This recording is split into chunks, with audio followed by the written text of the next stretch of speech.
Today on the Financial Enthusiast, I want to discuss what it's like to have a Palisades radio interview.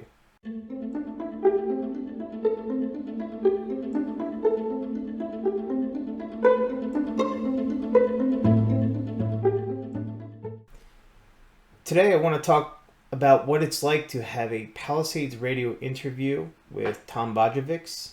I want to start off by saying it was one of the honors of my life to do so far. It kind of came out of nowhere, and I just wanted to kind of let all of you know what it was like to do, what kind of led up to it, what the whole interview was about, and what it's kind of been like afterwards. So with that, I just want to let everyone know that I've been writing for 15, 20 years, all kinds of different topics. Um, Probably the last year and a half I've been writing more about financial metals, that kind of stuff. And a lot of times I'll write these things on Saturday mornings. The wife wants me to go mow the lawn or something, and I'm hammering away at the keyboard. And I mean, I'm writing some stuff I think is really good.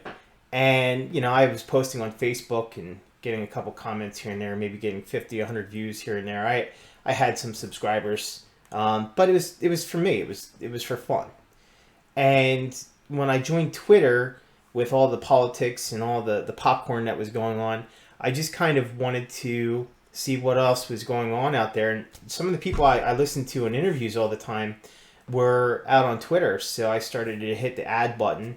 And next thing you know, that came up with more people for recommendations. And I kept hitting subscribe. Next thing you know, I got like 105 of them. So it was awesome. I was like, wow, I found this whole community of all these people that are into kind of the same stuff that I am. So I posted a couple articles on Twitter just to see what it was like. We're talking about January, and I was starting to get tons of feedback. It was great. I was like, wow, instead of 50 or 100 viewers, I'm getting like 500, 1,000 readers for these things. I'm getting some great feedback. And it was very interesting for me because to find an audience, people that just wanted to exchange ideas with you on this, poke some holes in your arguments. It was, from an academic standpoint, it was kind of just fun. So anyway, towards the end of January, early February, I was involved with a lot of the silver people on Reddit and all this. I'm reading through all this stuff. I joined the Reddit Wall Street Silver, and around the exact same time, somewhere around there, I wrote some article saying why the Longs and Eric Sprott will defeat the bullion banks or something like that. And it got shared around from everyone on Twitter. It was getting reposted on all kinds of blog sites. Next thing you know, I'm getting 50, 60,000 hits on this blog, on this one particular article. And I mean, Sprott, I think it was Sprott Money themselves posted this up there. And I was like, wow, this is pretty cool. So from there, I started to get all kinds of interview requests. There was like a TV station in Louisiana asked me to do an interview. There was another request from LA.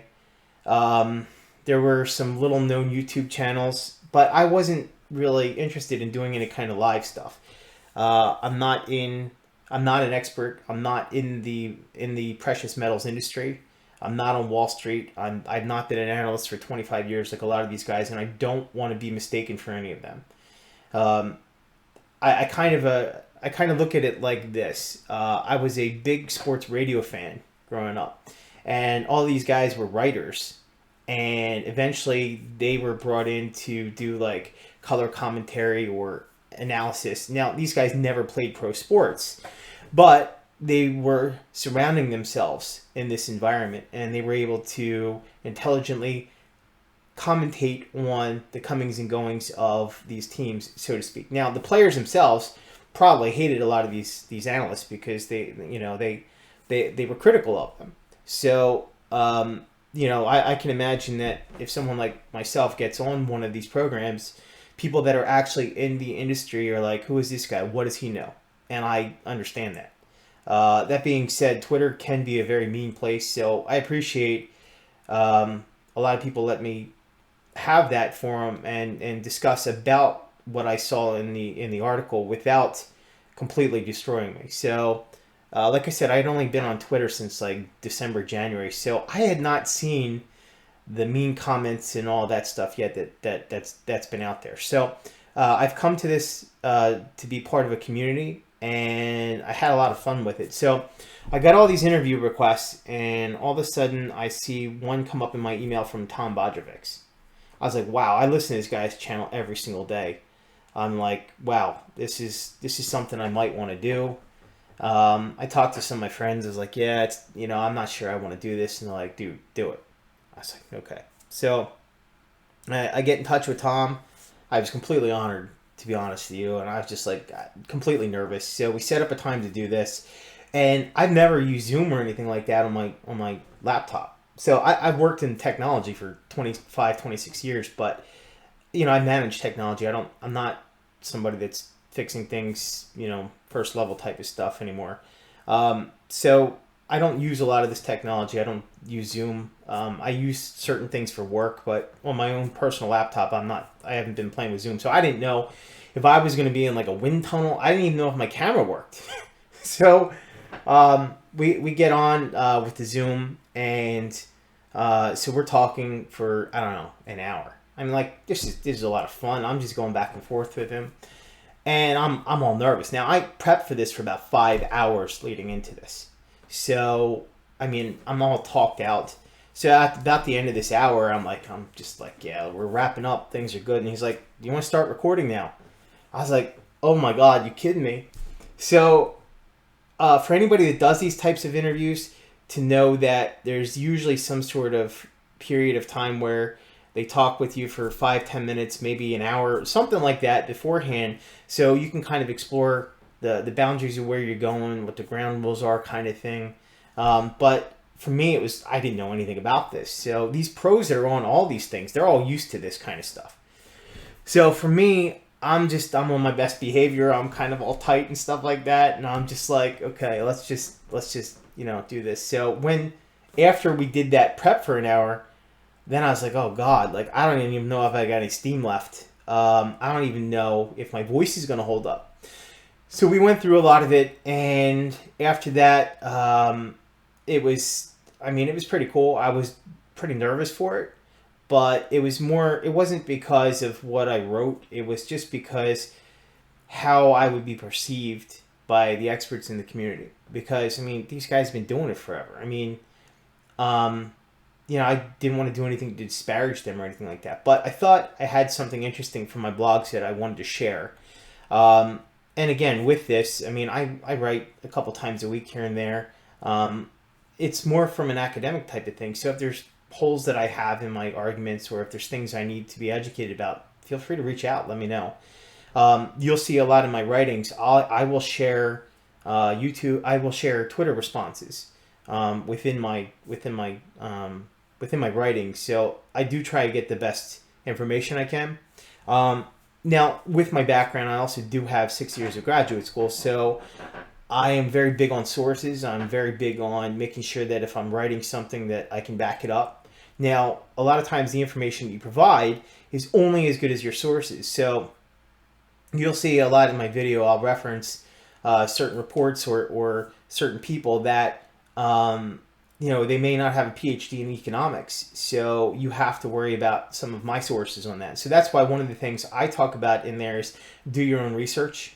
Maybe I lead you like a horse to water and open up your eyes to certain things, and then you can go down that rabbit hole and find your own things. So what I wanted to try and do also with some of my writing is maybe kind of summarize some of these hour-long interviews you see, like what I did.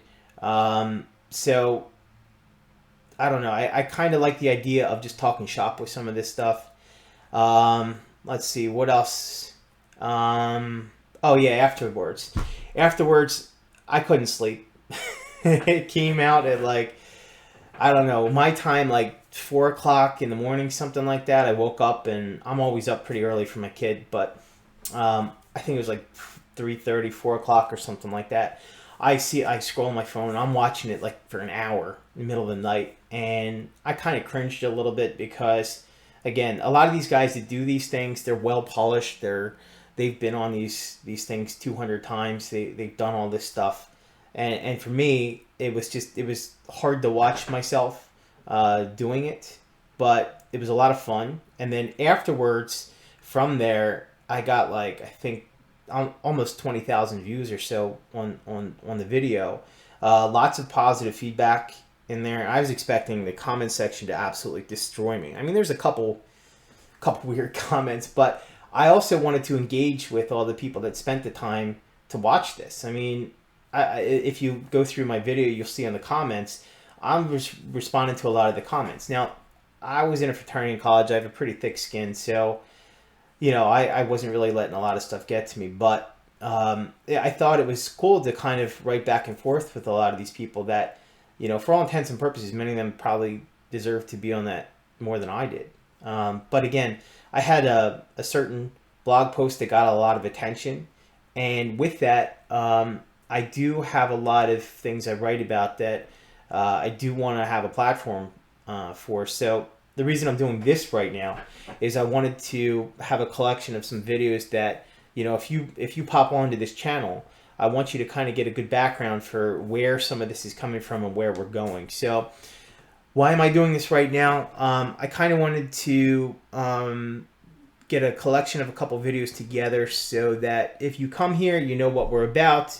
And part of this is that I wanted to potentially have some 5-minute videos here and there. But anyway, that's about where I'd like to leave it here. Oh, afterwards, I did have a ridiculous amount of Twitter interactions. All of a sudden, my subscriptions went from, I don't know, 20 people to like 1,000 in like a week, something like that. So right now I don't know, 13, 14, 1,500, whatever it is. I don't really look at it that much, but it's fun because it's just great to have that community to interact with. And I'm pretty careful about stuff that I post, but it's just been fun going back and forth. And then I got people that are constantly interacting with me on Twitter that I don't know them in person, but they entertain me, I entertain them, and I would consider them, I guess, Twitter friends, if you will. So it's kind of fun to have that interaction. And partly with this channel, I think down the road, I might want to try and get some of them involved in some way. What we want to have with this channel is maybe some 5 or 10 minute videos where we just have a chat. Maybe we bring in a third person and just kind of have a little bit of a metals chat or crypto chat or something macro that just happened that maybe we can just have a quick discussion with. I don't foresee us doing the 45-minute to 60-minute interviews that I was part of, but we'll see. With that, I just wanted to leave it there, and hope you hit subscribe and like, and I hope you come back for a lot more.